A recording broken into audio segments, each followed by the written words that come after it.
right. Well, hello and welcome to the Solar Alberta 2025 Solar Series. Today's session is called Alberta Agrivoltaics 101, Solar and Farms Unite. We were delighted to have so many people register for this event. Please note that we are recording this webinar for future distribution. My name is Heather McKenzie and I'm the Executive Director at Solar Alberta.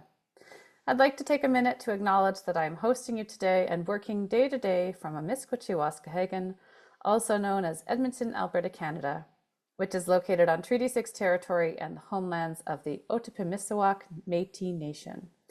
Treaty 6 territory is the traditional gathering place and home of many Indigenous peoples, including the Papachase, Nehewak or Cree, Saulteaux, Dene, Blackfoot, and Nakota Sioux.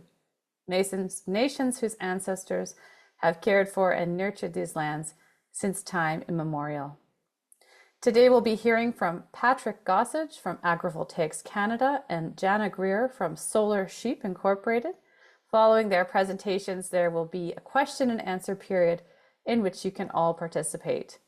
The entire session will wrap up in an hour and a half. Please note that we have enabled closed captioning for this presentation. You can turn the captioning on in the toolbar at the bottom of your Zoom screen. During our Q&A period, we'll be using Zoom Q&A for questions rather than the chat box. So please enter your questions in the Q&A section. Also, please click on the little thumbs up symbols to upvote questions that you like. We're going to take from the most upvoted questions, just to be fair. Before we move forward, I want to do a quick poll to get a sense of who we have joining us today. So please take a minute to answer the question that will be popping up on your screen shortly. And while some folks are filling out the poll, I just want to encourage you all to take a minute to pop your name, land acknowledgement, and any contact info you're comfortable sharing in the chat now and throughout the event so that others can look you up on LinkedIn or email you, and hopefully some new relationships can be formed. All right, just letting folks finish up their poll. It's coming along well. Okay, let's end that here. All right, so majority of solar-related industry professionals in the room. A good chunk of farmers with us today. Welcome. Lots of solar curious folks, some really knowledgeable folks, and some solar project developers here as well. So thank you very much. Super to have a wonderful mix here today. Now just a little about Solar Alberta before we dive into agrivoltaics. We are actually currently in our 34th year of operation. Solar Alberta is a non-profit society that is dedicated to accelerating Alberta's transition to a just and sustainable energy future. We do so by advocating, educating, and serving as an industry and community hub for solar energy. Our membership is made up of over 220 individuals and over 160 businesses. We also have over 30,000 followers. We provide a number of services, including managing a solar directory through our website. In this way, we act as a bridge for installers, suppliers, and other solar-related businesses to connect with their customers and clients. Our directory gets over 34,000 hits each year, and you can see a link to it in the chat.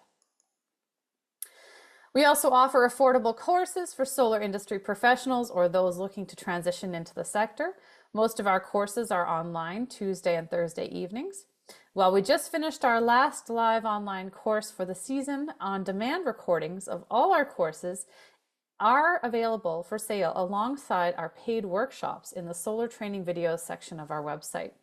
Be sure to watch for our live online courses to start up again this fall. And in addition to our courses, we run a number of educational programs, including this solar seminar series and a few in-person and online networking events each year. Our next solar series session is Solar Journeys, Alberta's Native Friendship Centers, and it's going to take place on May 22nd at noon. And on April 24th, we're hosting a free in-person networking event in downtown Calgary from 4 till 6 p.m. at the Social Beer House. So all are welcome. Registrations for both can be completed through the links in the chat. In addition to providing education about solar, we also advocate for it. We are currently rising up for renewables. And that's very relevant to our topic today. And we have free lawn signs available for pickup in 10 municipalities, and we offer free delivery in 8 municipalities around Alberta. We also have template letters for you to use on our website asking the Government of Alberta to eliminate the new and discriminatory buffer zones that they have established for renewable energy. You can click on the link in the chat to make free sign order or find our template letters today. And lastly, if you're not already a Solar Alberta member, I encourage you to join. Individual memberships are only $35 and you get access to a variety of benefits, including discounts on our courses, workshops, and more, as well as access to our members-only content, including our monthly newsletter for members. Our AGM is actually coming up for our members, and so if you want to join us, it'll be on May 7th. And for the first time ever, we're actually also opening it up to non-members if you'd like to come.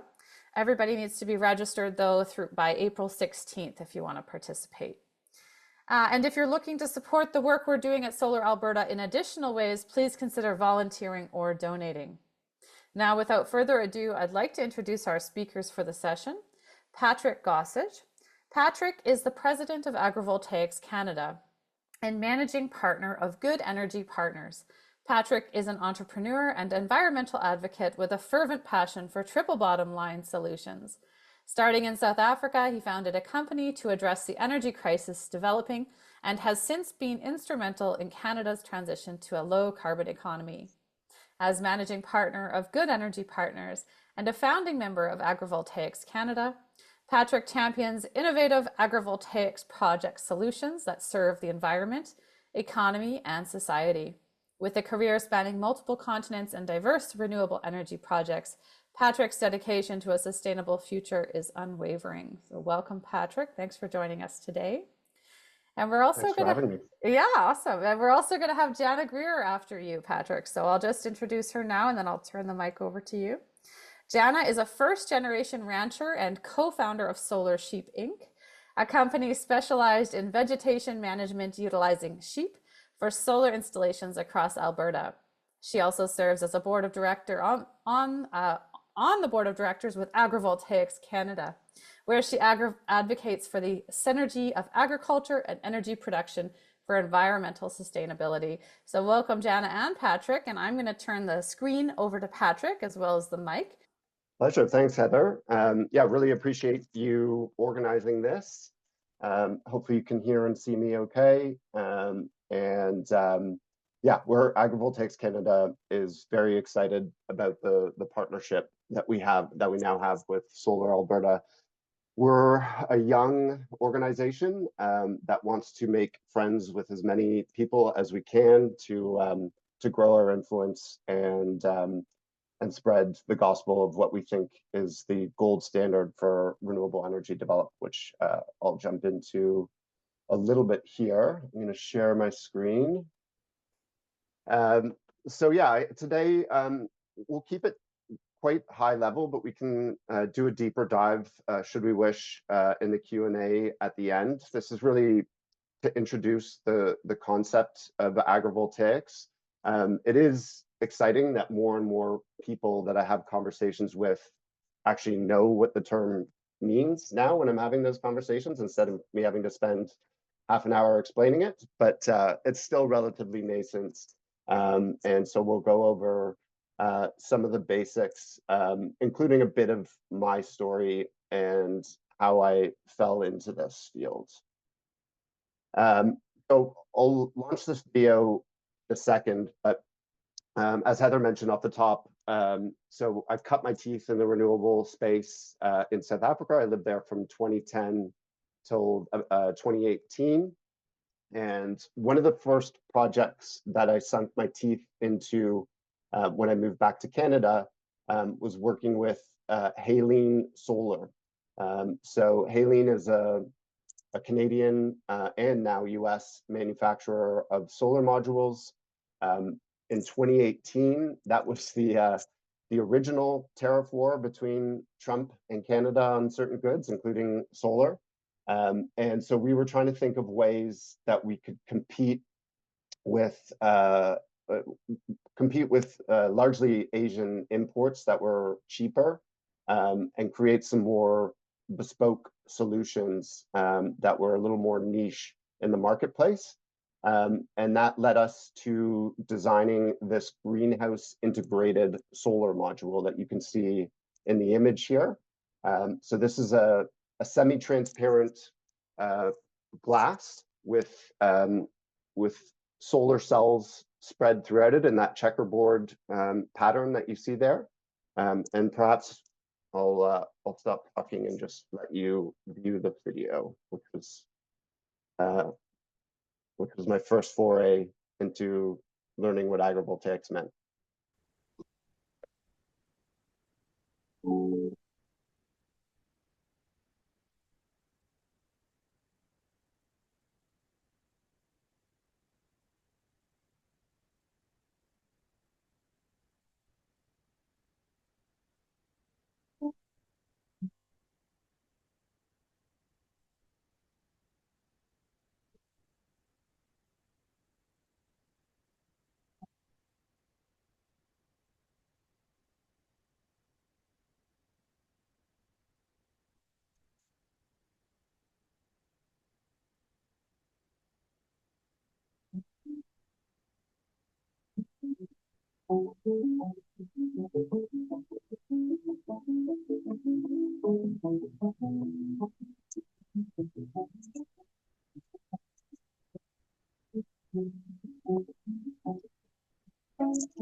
As mentioned, when I first took on this project, I'd never heard the term agrivoltaics before. And quite frankly, I did not think that it was going to work at all. This project occurred near Niagara Falls in Ontario.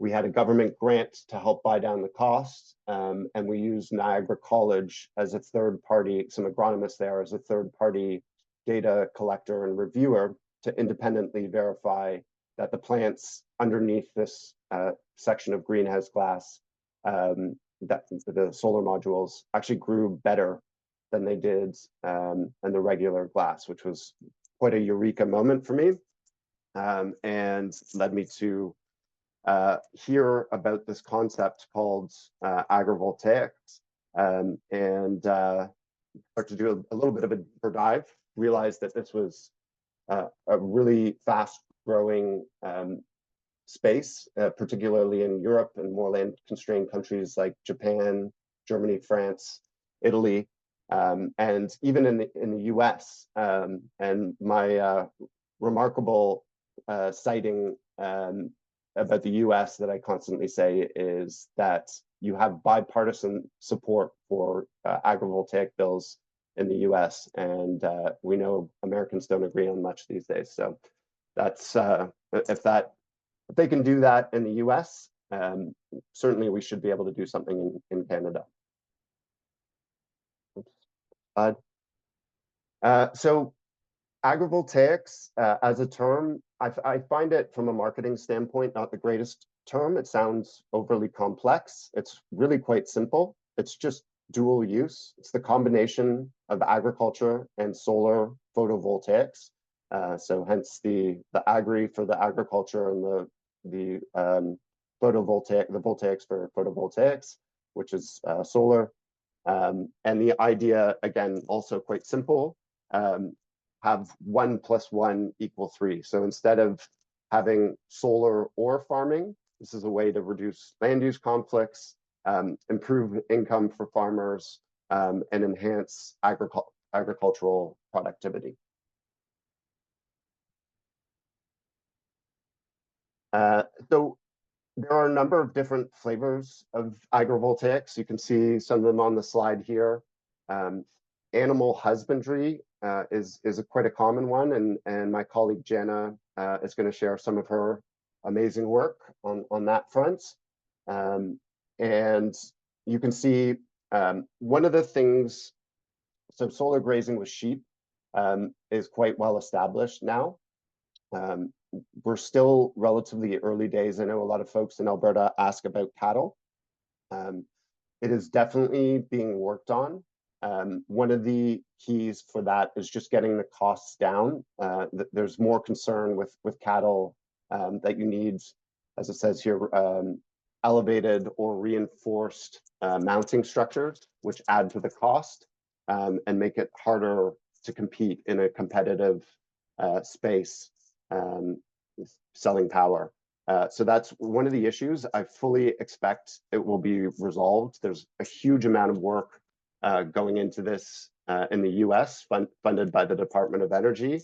I think it's just a matter of time before costs come down and their financiers are comfortable with solar and cattle grazing. And it is already being done on a small scale in Alberta, in New York State, in Minnesota. We're just going through that technology curve. You can see here greenhouse solar. So that was the video I just showed you. And to my knowledge, that installation is the largest. It certainly was the first and largest when we completed it. That technology is around, and there's an ability both in Canada and the US to apply investment tax credits on new builds, which helps make the finances quite attractive on greenhouses. And then similarly, crop production, we have many working examples in other countries. Part of our job at Agrivoltaics Canada is to showcase working examples in Canada so we can help convince the Canadian government that this is a good thing to pilot and pursue.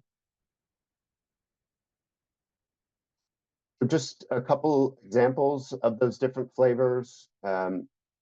Berries and a lot of the agricultural side of things are new learnings for me, but berries seem to work quite well because they're more shade tolerant, especially forest berries. So you can see a working example with raspberries. We've done some work with strawberries. So you can see, and also an elevated mounting structure over some orchards. We're finding in France where they are more incented for agrivoltaics in that country. And we're finding that a number of vineyards like agrivoltaics as a means of crop protection. So protecting the grapes from severe weather, hail, high, too much heat. The microclimates created by the solar add moisture and have a moderating effect. So less high heat and conversely, less exposure to the cold on cooler days. Some other on-farm benefits. So sheep, as seen here, can act as natural vegetation control. They're essentially living lawnmowers and avoid the need for running gas lawnmowers, which is actually quite an expensive endeavor on utility scale solar farms in Alberta. I've heard costs, every time a lawnmower needs to cut the grass to keep it at a level suitable for insurance, it's in the order of a couple $100,000. So having the symbiotic relationship, working with folks like Jana, the sheep are happy because they have shade and lots of pasture, and it reduces the operating expense for the solar asset owner.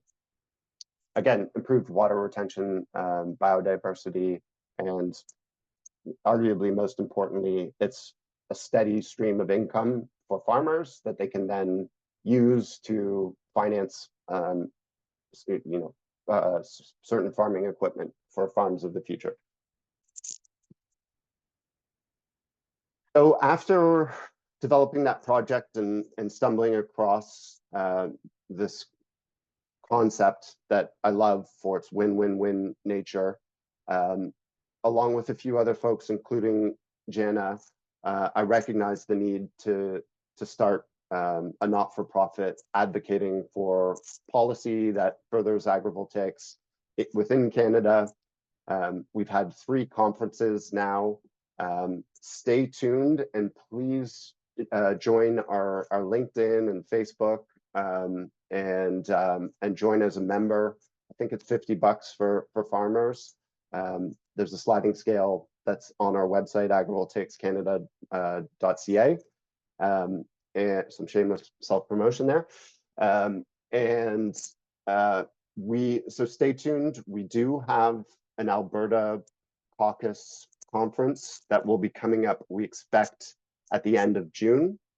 So please stay tuned for that for any interested parties. The idea with that meeting / conference, it'll be educational, very specific to Alberta / Western Canada.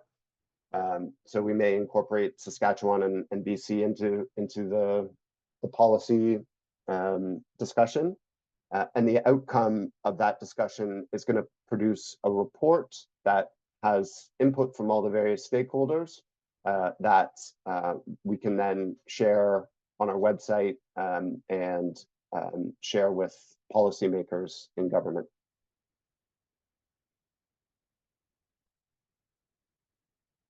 In terms of why agrivoltaics is important, topical at the moment, you can see here on this graph, Alberta's energy forecast is, or electricity forecast is increasing rapidly, like all provinces and all states at the moment. A huge driver of this are data centers that chow quite a lot of electricity. So the rise in usage of ChatGPT and other AI is a big driver, as well as net migration, electrification of everything, all the things you guys probably understand quite well. And so there's a need for new generation. We're also experiencing pressure to decarbonize at various levels, depending on where you are, potentially politically or in the province. But there has been coal plants that are coming offline, and pressure to have cleaner sources of fuel. And this has created some conflict between agriculture. It logically makes sense that the places that are suitable for agriculture are also quite suitable for solar farms. You want sunny, relatively flat land. So there's been this competition for space, and many people, including Danielle Smith, have cited this conflict as the reason that was part of her justification for the moratorium on solar. That happens, I believe, August 2024. And she's actually mentioned agrivoltaics as a solution to that problem.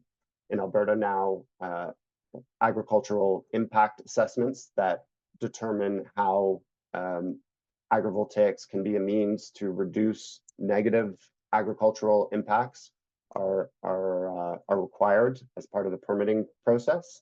So that's quite exciting for us. Agrivoltaics Canada is here to assist with best practices, to help highlight case studies, good working examples, and really educate the market on how agrivoltaics can be the gold standard for development, which needs to happen because of this energy demand that we're seeing. Just a quick note on what we feel is a competitive advantage for agrivoltaics. We know hydroelectricity and nuclear are extremely long lead time development cycles with greater financial risk and insurance risk, and not to mention others, environmental. And wind requires slightly longer lead time than traditional solar as well, because you need to do the wind studies. Permitting is a little more difficult. You have viewscape issues that you don't necessarily have with solar. So like conventional solar, agrivoltaics can be permitted and built relatively quickly and reliably, and you can build close to where the load is required, so you don't have line loss as much in the way of line losses.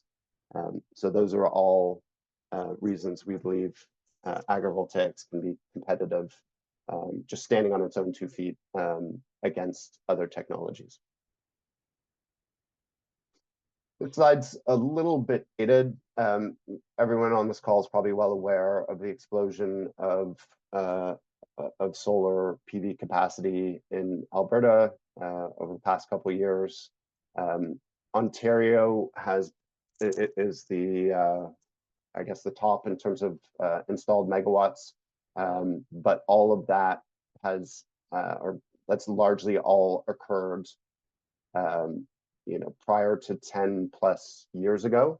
There hasn't been a market in Ontario until now. We've got the first RFP for electricity generation in upwards of 10 years. That's occurring in October. So there's a lot of firms that have switched their attention from Alberta, which is a bit of a rocky market at the moment, towards Ontario.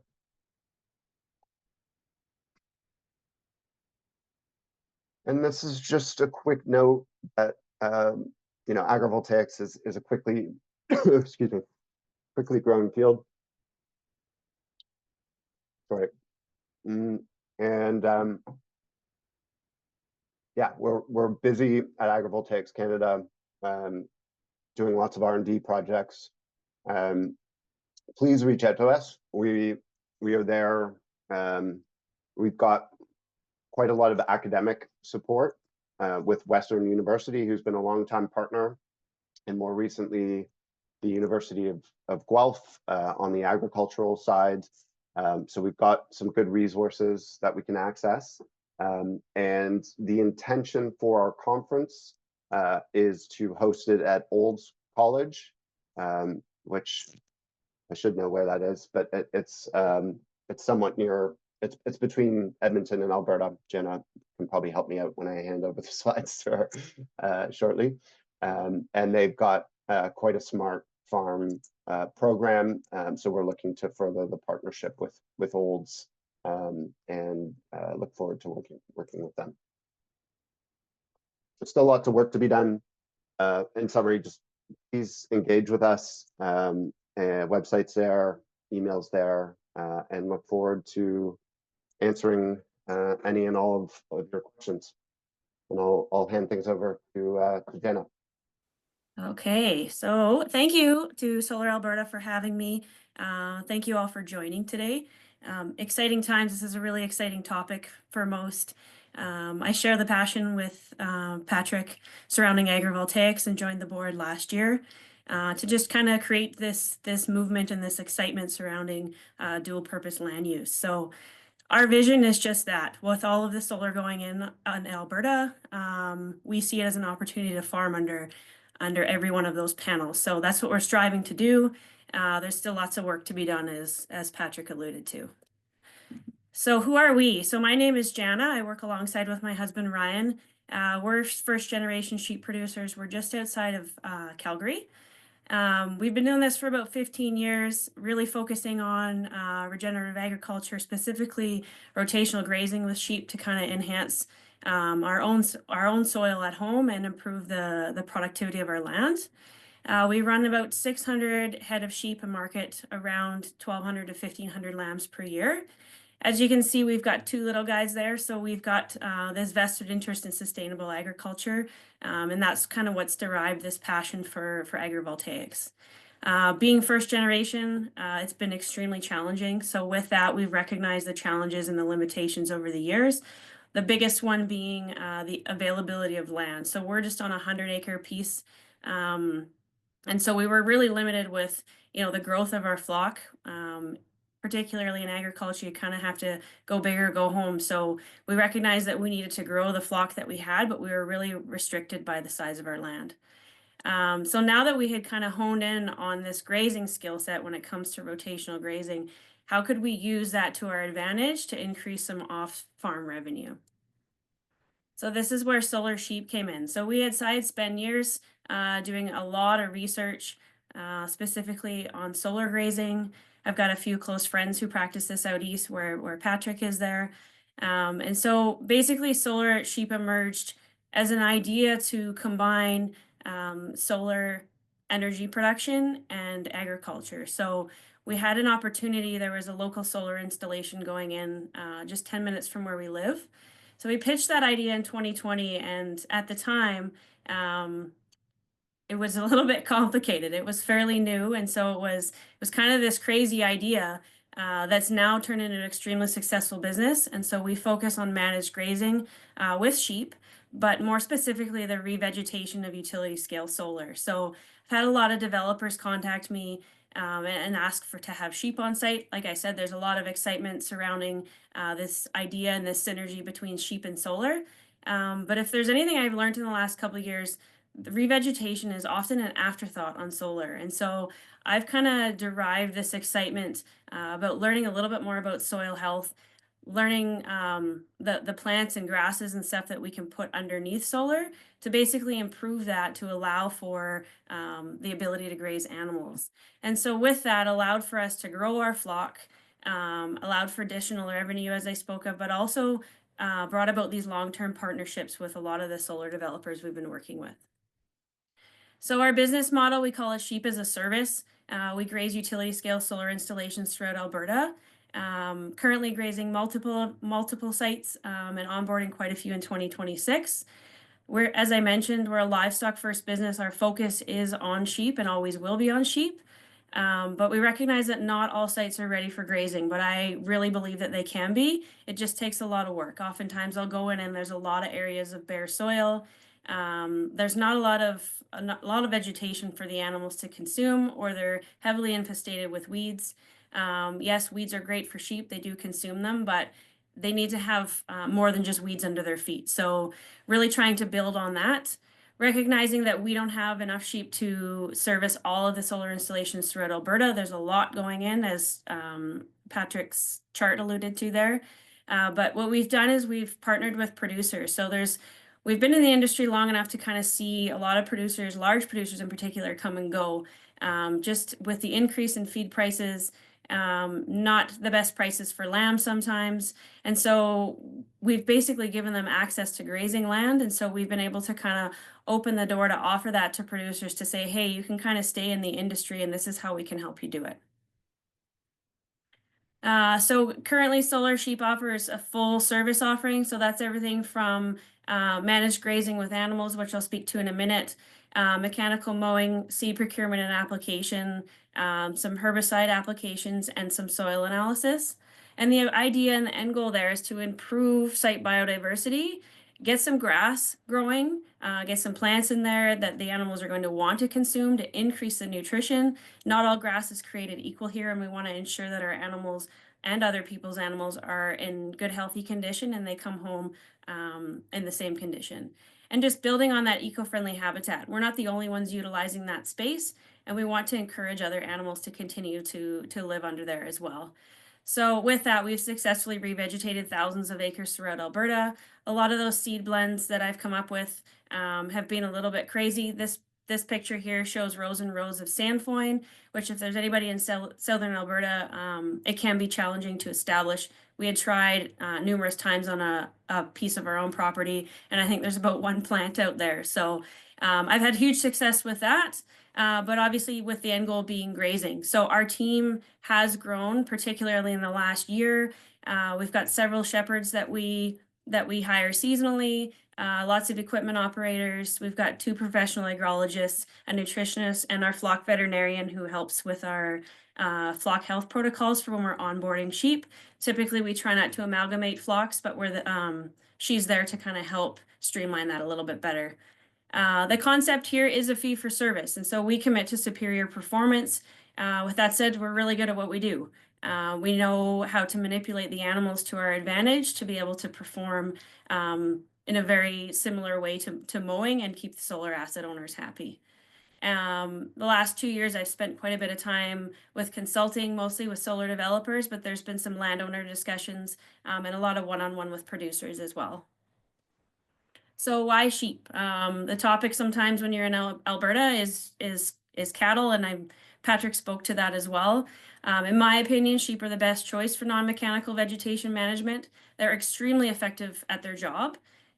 Being grazers and browsers means they eat this kind of wide variety of plants, so they can adapt to pretty much any situation that we put them in.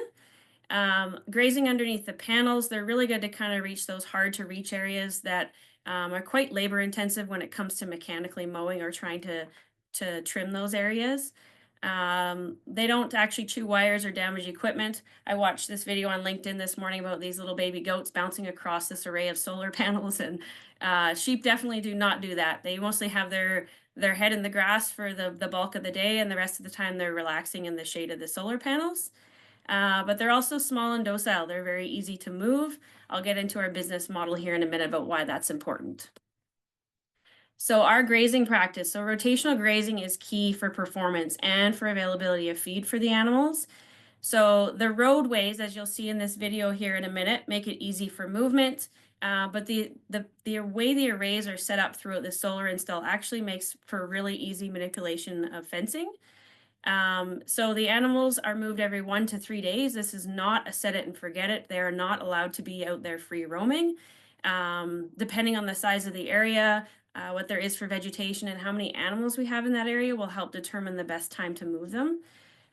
We do not allow any free roaming of our animals. The biggest one being safety. There's other people that are working on that site and driving around there. You can't have sheep and livestock guardian dogs out there running amok. But sheep are also really picky. They prefer potato chips over vegetables like most of us, and they'll be really selective with what they eat and what they don't eat. And we want kind of this uniform management of the vegetation that's underneath them, but also with predation. So we share the space with predators, coyotes being number one. If we have our animals contained in one area, it makes it much easier to keep an eye on everyone and less work for our livestock guardians to be able to do that. There is some supplemental mowing that's required. Depending on the spring or how quickly the grass is growing, we may need to get ahead with mowing. May need to do some touch-up mowing as well. We reseed any sort of bare areas that there are, with the goal there obviously reducing erosion. But the end goal at the end of the day is to reduce the fire risk, control the vegetation, and keep your customer happy. So risk mitigation, all of our sites have a minimum of 2 livestock guardian dogs with them. Much better if we have kind of around 3 to 4. As I spoke to, containing the animals is key for having this work for predator control. Number of animal units, so this varies from site to site. All the vegetation is different depending on where you are. So stocking densities often can change. We're on site every day. Your vision is a little bit obstructed when it comes to solar. It's not like big open prairies here in Alberta. So it can be hard sometimes to see all your animals at one time. Reduce the possibility of entanglement. Sometimes there's wires and stuff that are dangling. So it's just making sure those wires are bound tightly so that your animals are safe. Having a backup method for mowing. And then the biggest one here is being the safety programs and protocols. I think this is the difference between traditional farming and working on an industrial site. There you are responsible for the safety of yourself and your staff, and so enrolling in safety programs and making sure you're adhering to them is what's going to continue to have you on site. So opportunities for agrivoltaics. So Ryan and I are really passionate about proving concepts. So last year we introduced some cooney pigs to our site in Strathmore. Just a handful of them because we kind of wanted to feel it out, see how what the sheep would think of them, how they would perform. It was incredibly successful. Coonies are pretty docile little creatures, as you can see there. They're pretty friendly. They're pretty easy to move. They don't move nearly as fast as the sheep, though. But they have different forage preferences than sheep. So they graze kind of in a different fashion.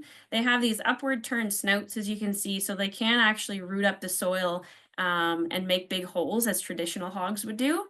And they actually required very little additional labor. They were pretty easy keepers over the summer. So they've come home with us now.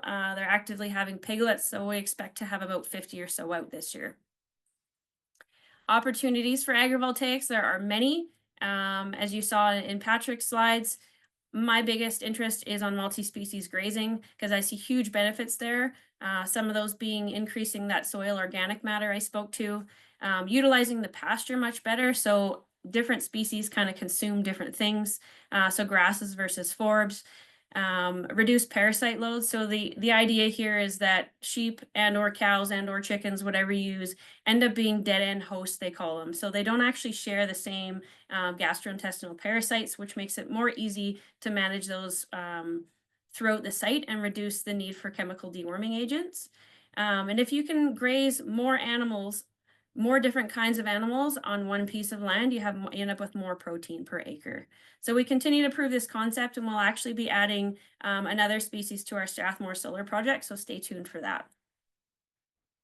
The benefits, there are many. To the solar owner, they like it because they're dealing with one contractor. It's not tons of people in there, one dealing with the mowing, one spraying the herbicide, one doing this, one doing that. They're dealing with one person who has really strict safety protocols and does a good job of doing it. Sheep are really good at weed abatement. So Strathmore Solar in particular, I remember our first year in there, I was up to my eyeballs in pigweed and kochia, and our sheep ripped through there really quick, did a phenomenal job. And those two species are no longer present on that site. So the improvements are quite drastic year after year, and they continue to be. We're on site every single day. This is a full-time job. Each site I have a dedicated full-time shepherd to those, whose job is to look after the health of the animals, but also to ensure timely animal movements. So we're an extra eyes on site. So oftentimes we'll see like arrays of panels that are down. Sometimes we'll do a little bit of mechanical trimming around combiner boxes in the spring. We've often seen, you know, wires that are kind of chewed by mice, that kind of thing. So we often pick up on things sooner than your O&M provider does. But you have improved vegetation and increased soil health, which contributes to the longevity of that site. Benefits to the environment, there's many as well there, but there's also huge benefits to the producer here. So it gives the ability to have additional land access to continue to grow your flock to stay in sheep farming. Sheep farming is a tough game, and so this kind of opens the door to make it a little bit easier. We've seen huge benefits to our animals. They spend a lot of time in the day, especially when we have these plus 30 days in Alberta. They'll be lined up underneath the solar arrays. We don't have any shade where we are at home here. It's just straight native prairie. So we've tried everything over the years to provide shade to our animals, and solar just does that. So I always like to come back on this picture. So this is Strathmore Solar. This is our first year there.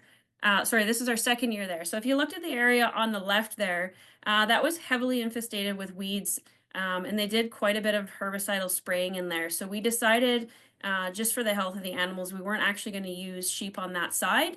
And so across the road was where we ended our first grazing season, and that was in October. So when I came back the following May, I stood in the middle of the road. These two pieces are across the road from one another. And so I was shocked at the color of the vegetation, at the areas that had been filled in for vegetation. And so I stood in the middle of the road and said, I need to take a picture of this because I'm never going to have an instance like this again. So this was really exciting to me. This really shows the power of managed grazing and why it's important to contain the animals and work on those timely movements.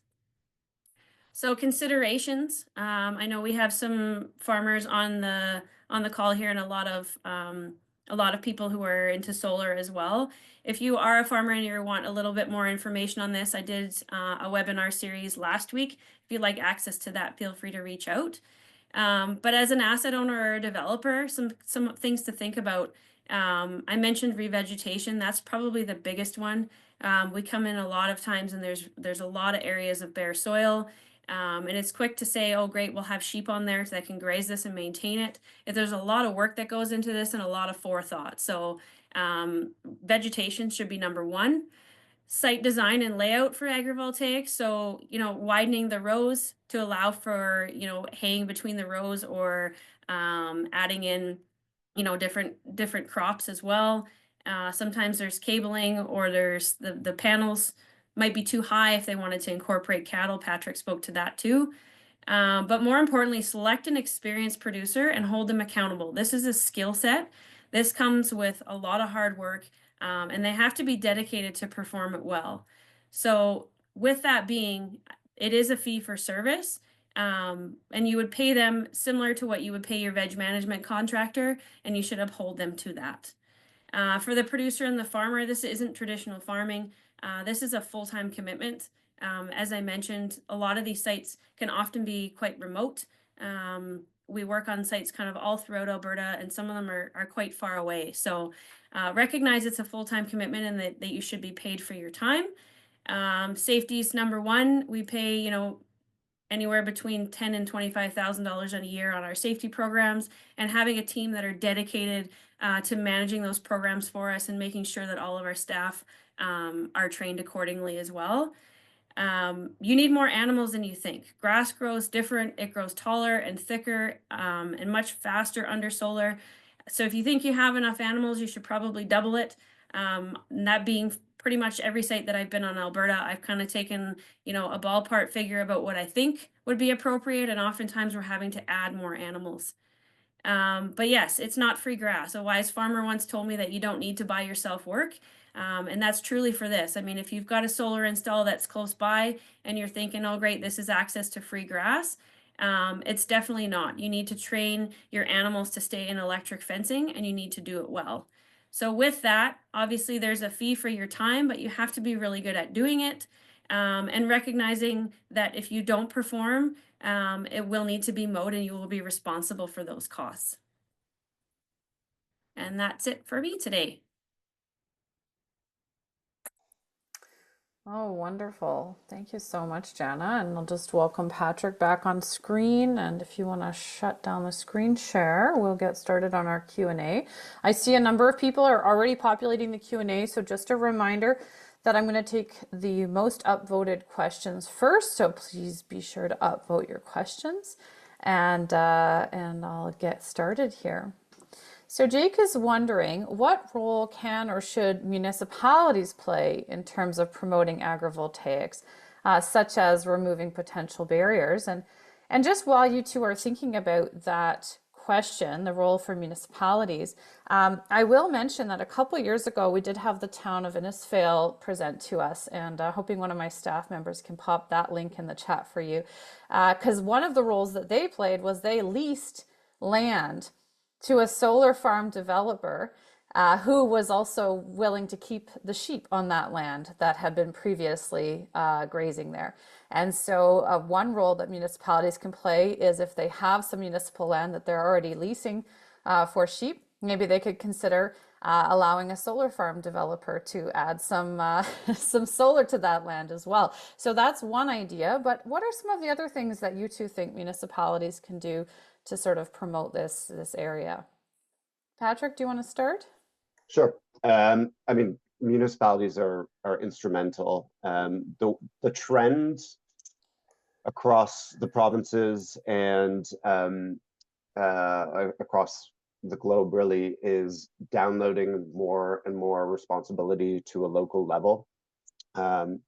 So you need to get municipal sign off in order to develop these projects. So what we're encouraging municipalities to do, given that, is really think about what responsible development looks like. Think about what community engagement requirements you want to have, recognizing you're never going to satisfy everyone 100%, but making everyone equally unhappy is kind of the compromise. So yeah, we're working with the Association of Municipalities of Ontario and Ontario to come up with some guidelines that they're then sharing with their members. And we aim to do something similar in Alberta. So yeah, maybe I'll just leave it there. Yeah, and it's good timing for that because I know one of the components after the moratorium on renewables, when they were enabled at a solar farm level again, is that the government of Alberta did give municipalities a stronger voice at the decision-making table. And so the AUC here in Alberta is apparently now enabling municipalities to have a stronger voice. So there will be a bigger role for them to play now and in the future in just supporting projects like this. So how about you, Jana? Anything you'd like to see municipalities do to propel agrivoltaics forward? Yeah, I think there's so much work to be done in this space, and obviously the first thing coming to mind from everybody in that community often is the loss of land use. And oftentimes I'll have municipalities reach out to me and say like, hey, they're putting thousands of acres into solar. We want to have a positive swing on that. How can we do that? And so agrivoltaics certainly doesn't start and end with sheep. There's lots of opportunity there. But I feel like most people are pretty satisfied with the thought of having sheep grazing. With that said, I think that just we're still trying to prove all of these concepts and what's possible. But I think the biggest thing is, you know, yes, solar is going in, but how can we continue to use that space and what else can be done with that land? Sheep prices aren't always great. Anybody who's a sheep producer knows that. Your yields are and your revenue is not going to be the same as canola production, but it's more about what else can we incorporate, how can we continue to use that land, and I feel like there's endless possibilities. We kind of just need to think out of the box a little bit. Mm-hmm. Yeah, thank you for that. I know one of the things we did, I think it was with the city of Calgary a while ago, was a presentation called Solar the Good Neighbor. And we did some myth busting because one of the things I've noticed is that some of the issues holding up things like agrivoltaics are misperceptions or misunderstandings from the public, especially from neighbors. And one thing that I enjoyed about your presentation, Jana, is that the workers you have on site most of the time are dogs. And I think what a lot of people don't realize is that solar itself is very minimal from an operations perspective. You don't have to do a lot of maintenance on solar. So when you're getting a big solar farm next to your home or your farm, you're not necessarily going to have people coming and going. It's not like an oil and gas operation. I've been next to oil and gas sites in rural Saskatchewan, and I see the trucks come and the trucks go and the trucks come and the trucks go, and it's terrifying if you have children. Solar's not like that. You're going to have dogs and sheep coming and going. You're not going to have big oil trucks coming barreling down next to your farm. So I think some of that myth busting, helping people understand that it's not the same as having an oil and gas site on your property, and that it's actually quiet.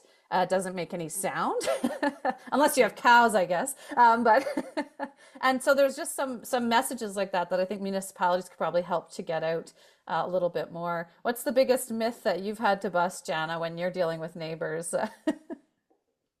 Um, well, there's been quite a few, but I think probably the biggest one being that the sheep will actually bring more coyotes into a certain area, which I find quite funny because there's coyotes absolutely everywhere. Yes.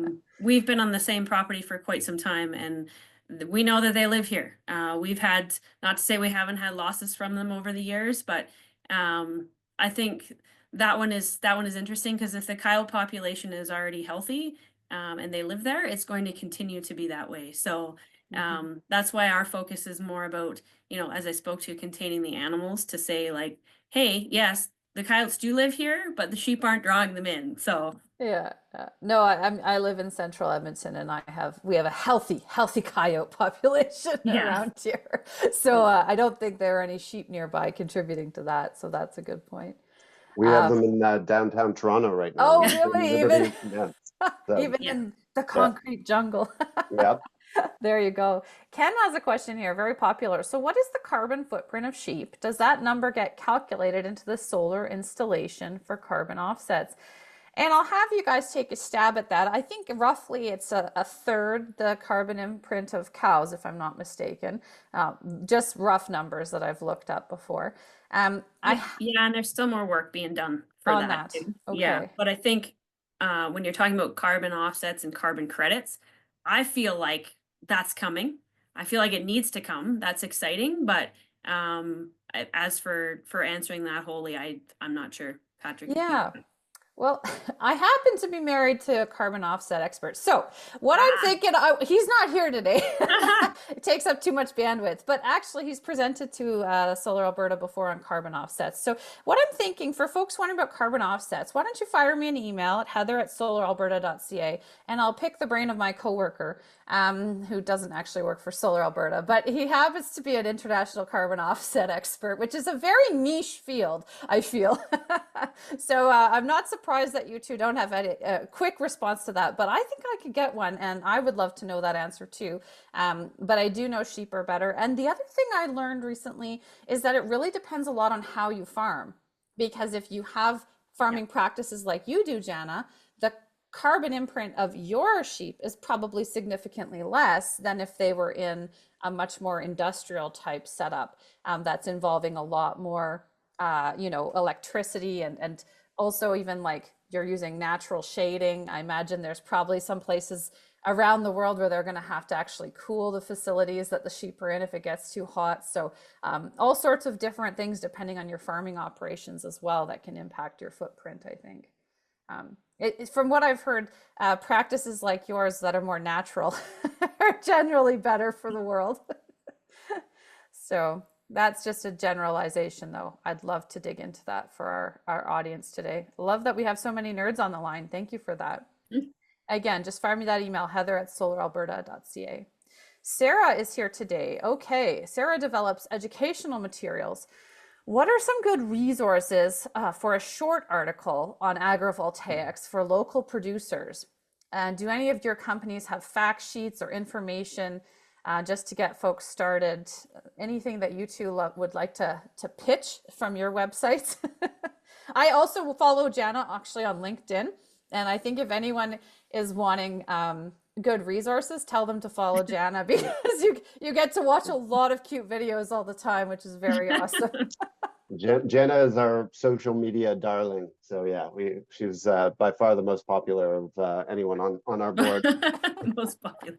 Thanks, Pat. In terms of resources, we do have, it's probably overkill for what you're looking for, but we have some academic reports written by Western University on the potential of agrivoltaics in Alberta, in Ontario, and across Canada. There's lots of we're pretty active on social media, on LinkedIn and Facebook. There's lots of like snippety facts about stuff that's happening both here and abroad. So I would say that you should be able to find some content there, and please follow us, not just Jana. Yeah, I don't know, Jana, do you have other thoughts on resources? I mean, Stephen Tanis has written some stuff on Alberta, on agrivoltaics. There's, Chris Barco interviewed a bunch of us. So I can't remember what newspaper he's with, but there's definitely some articles. This is also making me think we should do up a blog on this webinar, and then that would be an easy link for folks as well down the road. So, Jenny, you've been on the CBC a bunch, right? Yeah, I mean, I think if you're just looking for small, tidbits rather than full on academic papers, definitely reach out. I'm happy to help with that. But yeah, there's quite a bit of academia behind what we're doing here. And so a lot of those articles written specifically by Dr. Joshua Pierce, I found them incredibly helpful. It's nice too when you have somebody who's kind of against the use or the installation of solar to actually pull on those ones and say, hey, but did you know this? And actually providing facts behind that. So I'm with Patrick. There's lots of good resources that we can provide. Yeah, I found it really interesting when I started digging into this subject to discover the soil health component that you mentioned. Because in southern Alberta, of course, we're seeing increasing desertification. I know it's not popular to say that word, but it's true. You know, we don't have a lot of water down south. And so, of course, people are always, you know, saying, well, solar is going to be detrimental to land. And then I have to say, actually, did you know it might actually help bring some of our land back to life? And so I loved your image of sort of those contrasting fields, because it's not just solar alone that can have that regenerative capability, but it's that combination as well. So I know there are some farmers in southern Alberta who are kind of resting their land with solar because you can, you know, their land is not really viable right now for crops, but they're resting it with solar. And maybe with the addition of the sheep and all that, their land could be a little bit more productive someday. So who Well, and knows? that's why we're spending quite a bit of time doing a lot of soil analysis to basically, you know, it's one thing to say that, you know, and we know that our grazing practices are improving the soil, but trying to have those numbers to actually prove that, specifically as it relates to carbon and just the micronutrients inside the soil as well, too. So really trying to push that on a lot of the installs that we've been working with over the past year to say, hey, like, let's do it now before the animals even actually come there so that we can have those comparables. They're going to be, you know, incremental over time. But at the end of the day, that's going to be the numbers that'll be proving these concepts out. So. No, very interesting. Question here is Alberta is seeing a fair number of projects using the sheep as a service model for weed management. However, there are very few, if any, projects at scale which are growing crops for harvest. What is the biggest barrier to this type of agrivoltaics taking off in Alberta? I'll take one quick stab and then I'll pass it to you two. My understanding is that for a net zero grid in Alberta, we actually need less than 1% of Alberta's farmland. And so a lot of the solar farm developers are oriented towards southern Alberta, where the livestock are, because they don't need to set up such a complicated shop in the middle or northern parts of the province. But that's my understanding. I'm wondering if you two know a little bit more about that and why we're not seeing solar combined with crops as much in Alberta. I would say it's just new, and you know, solar utility scale solar farms cost a lot of money and require you know, an entity with quite deep pockets, and financiers tend to fear stuff that they haven't seen before. Solar grazing with sheep is now pretty well established. I mean, there's been sites in Ontario that have been doing it for, you know, over 10 years, and it's working well, as evidenced by Jenna's business. So I would say it's coming. There's also concern from a farming standpoint about crop risk and reduction in yield. I believe that is unfounded with certain crops.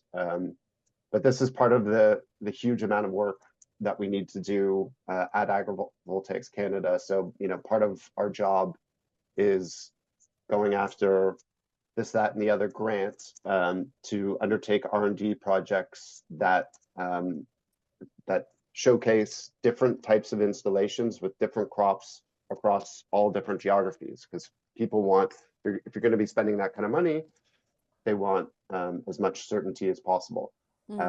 So it's just you know, it's a matter of time. We are seeing it work well in other, as mentioned, in more land constrained countries like France, like Italy is mandating agrivoltaics. Germany is doing a lot. Japan, and as well as the U.S. There's some great examples of crop integration in Colorado. Jack's Solar Garden often gets cited. So I would just say, you know, like the cattle, it's just a matter of time. We just need, you know, the brave early adopters to give us more working examples that then give people comfort to pursue the projects further. Yeah, and I think with cattle, there's a bit of a cost impediment, I understand as well, because, the module price has come down a lot, but the bigger the, with cattle, I understand you need quite a large, racking system, and you can't just mount them closer to the ground. So the bigger the mount, the higher the cost as well, which is a bit of a challenge for trying to get agrivoltaics with cows. And I guess I saw there's someone from the Métis Nation, Alberta here today. Welcome. And I know they have a large solar farm next to where their bison are. And of course, to mount a solar array above bison would be even more costly. So there are some factors there, cost prohibitive factors that are still there. But I think you're right. A lot of that will shift over time, and hopefully we'll start to see more integration of different crops and different livestock. Jana, thoughts to add there on the impediments to agrivoltaics with crops in Alberta? Yeah, I think cost being the biggest one. Whether you're raising the panels or widening the rows, it all costs money. Rows need to be wider to allow for, a lot of the equipment to go down. There's no standard row size for a lot of these installations. They seem to be getting more narrow the bigger they go. So I can understand that, that it is cost prohibitive to the developer as well. But more so, I like to put it back on the farmer a little bit as well. Um, Farmers are very good at just doing it the way it's always been done. And I think we need to think outside the box a little bit. And I think it's going to be the newer generations that are thinking, okay, maybe we need to look at smaller equipment. But as Patrick mentioned, the changes in the yields, there's a lot of research being done in that space to actually prove that crops under solar actually have increased yields. So maybe that will offset, the swap over to different equipment.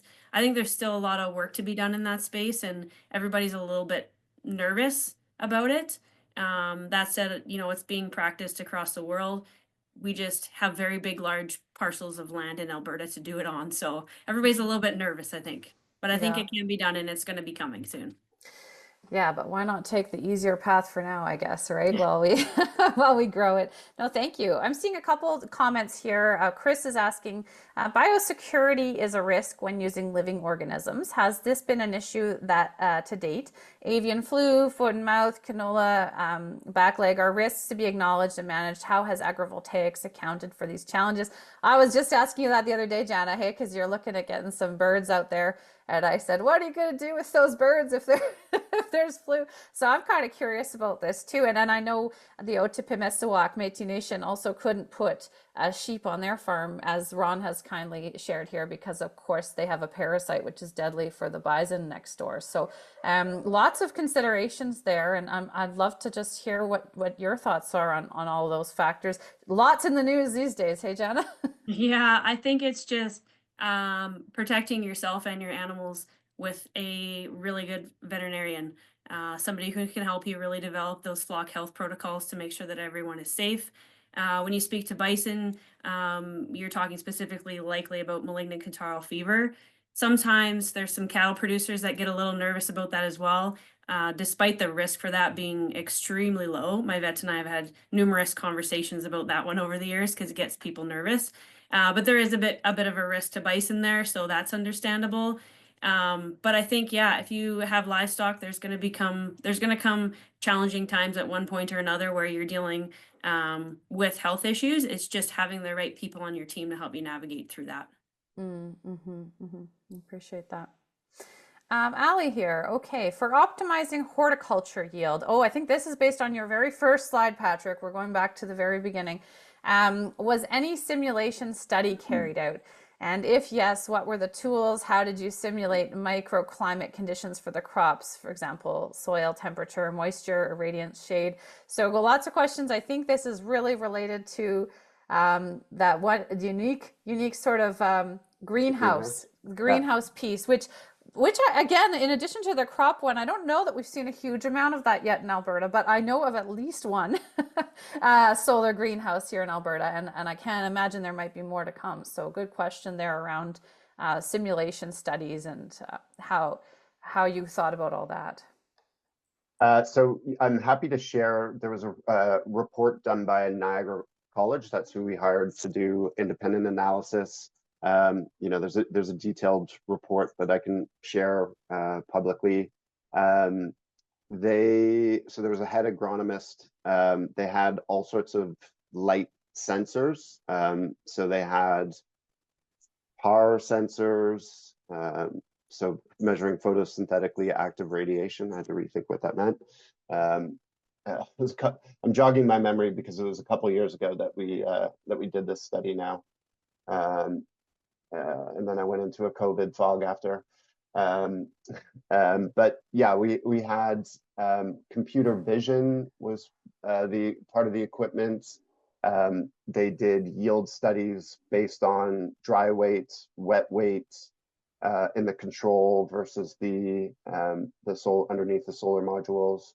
And I should actually, this isn't to do with the ag piece, it's the energy piece, but on this particular greenhouses are known for being energy hogs, particularly if they have supplemental lighting, with which a lot of them have. We used half an acre of a 10-acre greenhouse, and we were able to power 10% of the greenhouse's power needs. So just a side tidbit that I should have mentioned earlier. Yeah, no, it's super interesting. I know I was just looking at pictures of another solar greenhouse the other day. The one I was looking at did solar thermal for their greenhouse. Was yours look like solar PV though, eh? It was PV, yeah. Yeah, okay. Question here from Ken. Is agrivoltaics gaining popularity for small scale production? Are there greenhouse kits with unique solar panels for people to grow vegetables in their backyard? I will say, Ken, at the solar show this year, we did actually have a session on solar for farms, and that was really at the micro scale. So talking about, household or farm roofs, or potentially greenhouses. So if you want to go, we're going to put the link in the chat for the Solar on Farms workshop that we did at the solar show this year. You can learn a little bit more about small scale solar and what that sometimes looks like on farms in Alberta.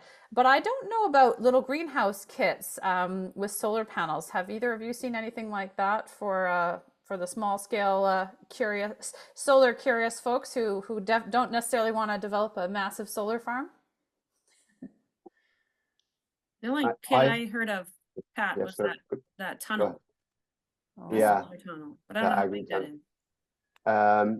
Yeah, I think it's really just if you want to leverage solar at a smaller scale, using conventional panels.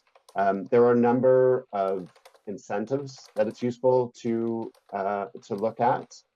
So if it's your primary residence, there's a program through CMHC, I believe, that gives you a $5,000 grant on small scale installations. There are a number of low interest loan programs or zero interest loan programs for energy efficiency and solar upgrades, and then tax incentives. So Yeah. I would encourage to look at all of those things to keep the cost down. And yeah, I'm not familiar with other than looking at more residential installer. I would say at a small scale, chatting with your local residential installers would be, Yeah. They would know. Yeah, and I mean, part of why we're so excited to have you folks here today is because the residential and commercial side of things is sort of our bread and butter, and we don't actually get to talk as much about solar farms. So we're so excited to do something different. But if folks are on the line and curious about sort of that smaller scale system, that is essentially what our whole website's there for. solaralberta.ca. You've got all our members. I bet you any one of our members could probably talk you through the options available to you if you're in a home or a business. And you're right, Patrick, the new tax incentives, especially for commercial, that 30% investor tax credit, we're hearing from our members that they can barely keep up with demand now in that regard because it's so popular. So we're going to see a bit of a commercial solar explosion here in Alberta. But I still just love learning about that macro scale, those power plants that you folks are talking about today, and seeing how they can be viable as well. Okay, so let's see here. Thank you for that question, Ken. Super good one. Anonymous attendee has seen examples in the US of farmers taking the lead on installation of utility scale solar farms on their own farms. Is this possible or practical given Alberta's regulations? Can you be the farmer and the solar farm developer? Can you just diversify your farm that way? And yeah, that's a great question. Why not do both? Farmers in Alberta are used to diversifying their businesses. So, have you seen anyone do the combo and take that risk, Jana?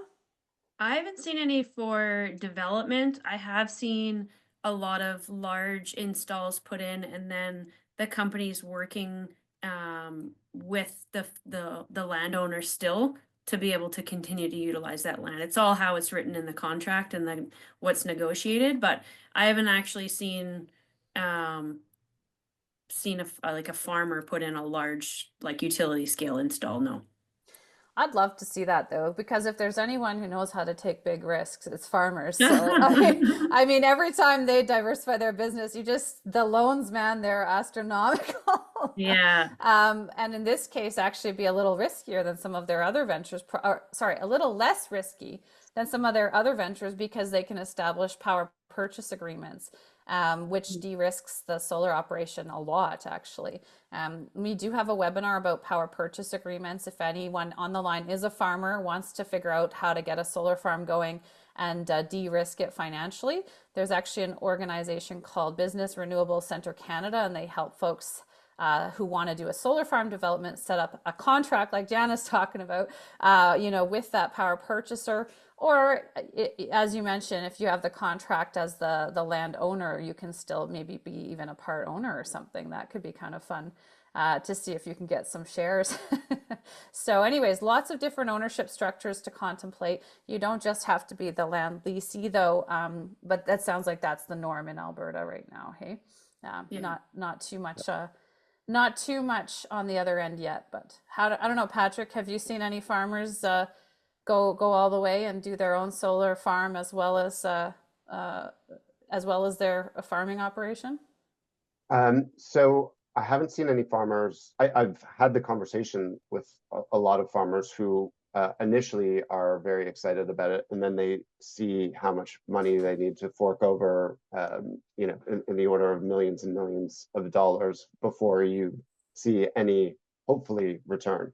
And that usually ends the conversation right there.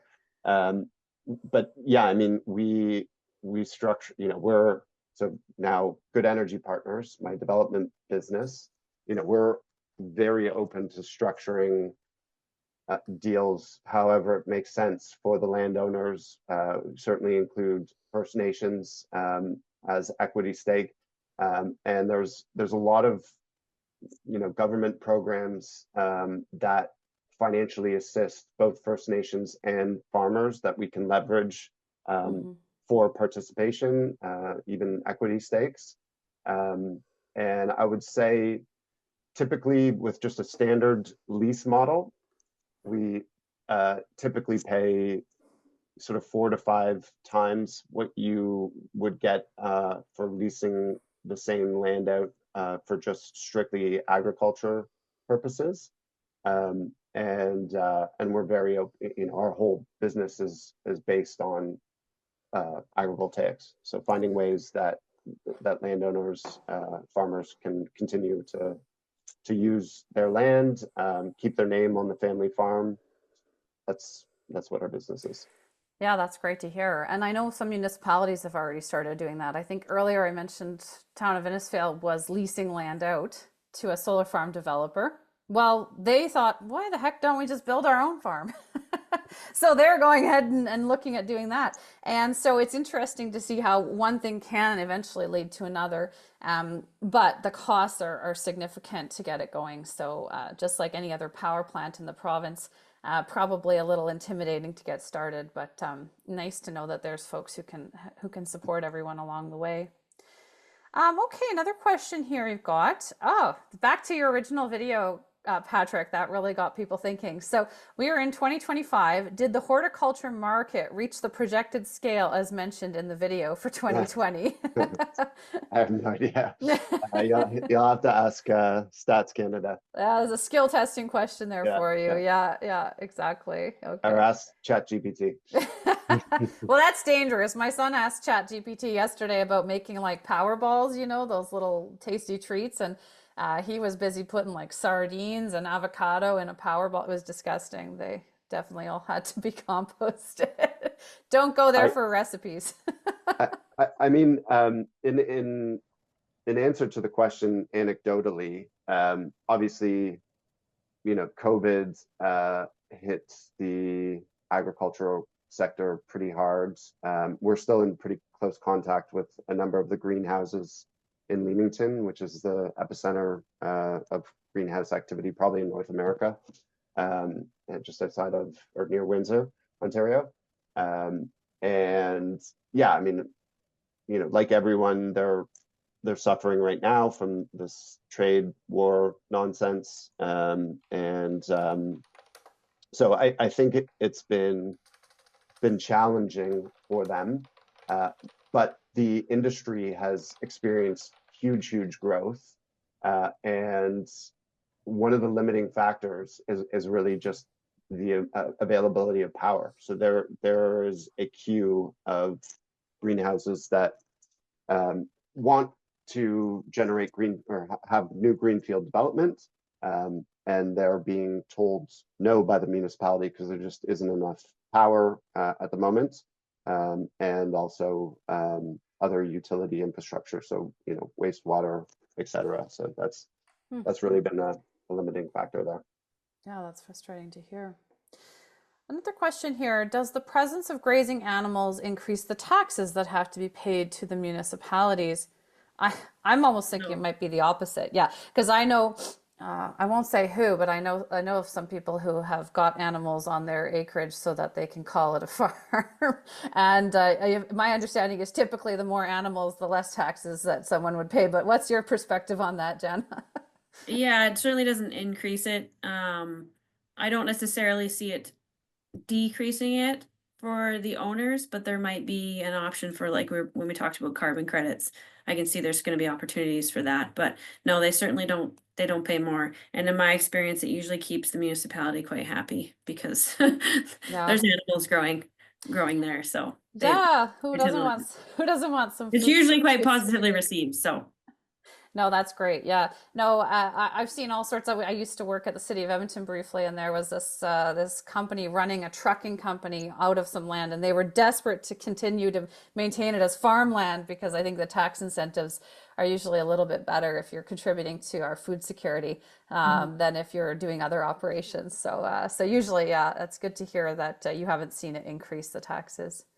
And last question here, what are some financing resources for farmers looking to do agrivoltaics? Is solar microgeneration considered agrivoltaics? Okay, so Sarah, that is for you then, the video we just popped in the chat about solar on farms. It is for the smaller scale sort of setup. So if you're doing something at a smaller scale, we have that presentation from the solar show that you can check out. I don't know, I'm curious, do you folks, I always think of agrivoltaics as solar farms, but do you consider it any solar with farming production like crop or sheep, or do you also see it in terms of just like large scale? no, absolutely. We've actually, speaking of your financing question, we had a ground mount solar installed at our farm last year. It's 28.8 kilowatts. We set up a second one so that we can continue to grow into that. But that essentially has our farm annually at net zero.